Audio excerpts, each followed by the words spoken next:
Waiting.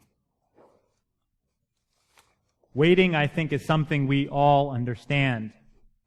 There are those insignificant moments of waiting, of course, like waiting in a grocery line or waiting at a red light, waiting for an appointment which is about to start, waiting for that friend who's always 5 minutes late. And there are those moments of waiting fraught with the heaviness of the world. That 5-year-old waiting for Christmas morning to finally arrive.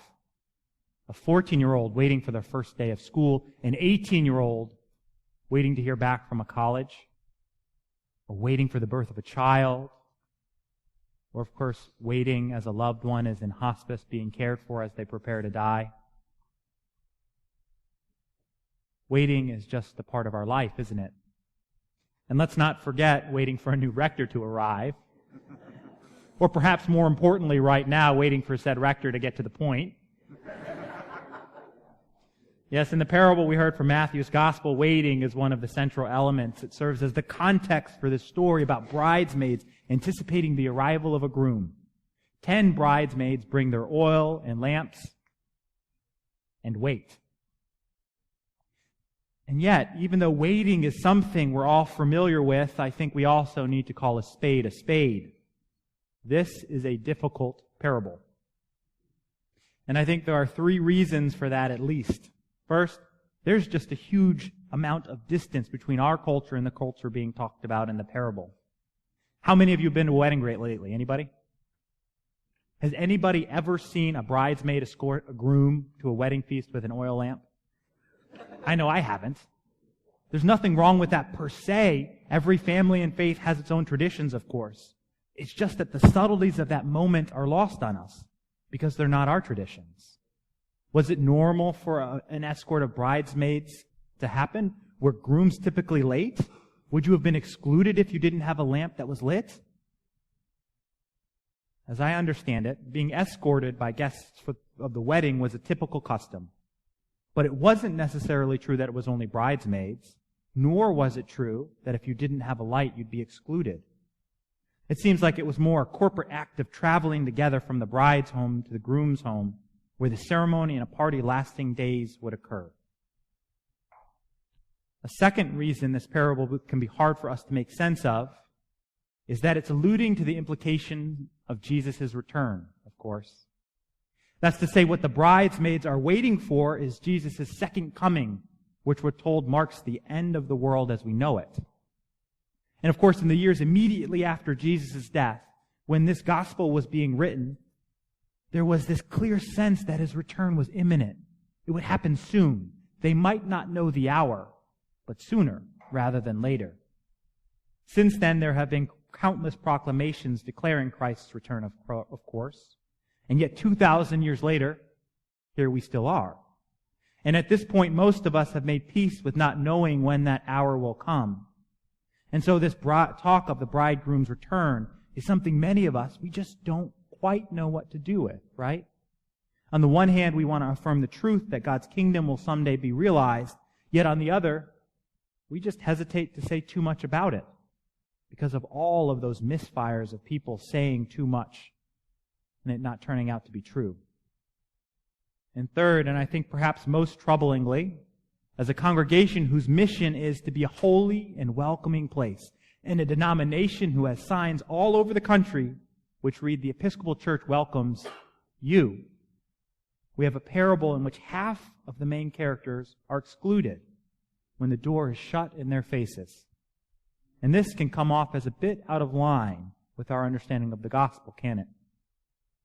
In fact, Thomas Merton, who I spoke of last week, this modern mystic who knew God well, who prayed to God often, who dedicated his life to God, he had a bit of a problem with his ending too. He wrote a poem in which he changed it, in fact. He reimagined it. And in his ending, all of those foolish bridesmaids joined the others for the celebration. Quite frankly, I like Merton's ending better. And I'm grateful this is not the only parable Jesus teaches us about the kingdom of heaven, because it's one I always find myself having to wrestle with. Then again, wrestling with Jesus' words is not a bad thing, is it? Sometimes it's in wrestling with Jesus' words that the deepest truths become apparent. So let's return our attention to the parable Jesus told, as difficult as it might be. And in this parable, there are the 5 wise bridesmaids and the 5 foolish ones. And what's the difference? In the end, the only difference between these two, the wise and the foolish, was how much oil they had with them. They all arrived on time. They all waited together. They all fell asleep. They all awoke at the same time, but half brought extra oil and half didn't. And as I think you know, personally, my first reaction is to stand in solidarity with those foolish bridesmaids who didn't bring enough to the feast. I mean, come on, the groom was late, right? And those wise bridesmaids, they didn't share what they had? That doesn't seem like gospel to me. Yes, the wise bridesmaids, they might have been better prepared, but is that more important than being generous or timely? But I think it's in this moment we have to remind ourselves this is not a parable about actual people, is it? This is a story meant to help us understand something about the kingdom of God and our relationship to it. There were no actual women left behind, and the bridegroom has not yet returned. So rather than feel indignant about the treatment of the women in the story, perhaps the better approach is to wonder how Jesus might be using the story to encourage me, to encourage us, to make sure that when that day does come and the waiting is over, we will have enough oil. Moreover, in a sense, this is a story about the future. This is a story which is being played out even now in our lives. This is a story whose ending we're being invited to change.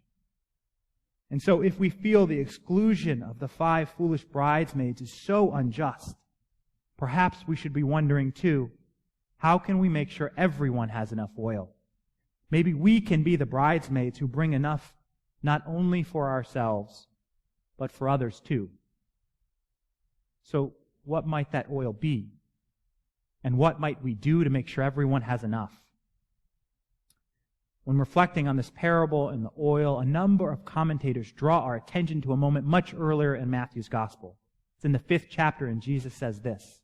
He instructs those following him, and he says, "Let your light shine bright before others, so that they may see your good works and give glory to your Father in heaven." Let your light shine before others, so that they may see your good works and give glory to your Father in heaven. Placing these two things side by side, I think the oil in this parable is then that which enables us to lead lives which shine before others.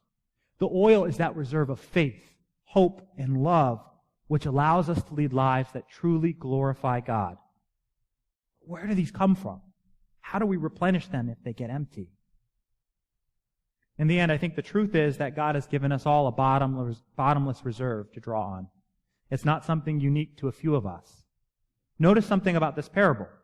It never says the 5 foolish bridesmaids couldn't have brought extra oil with them.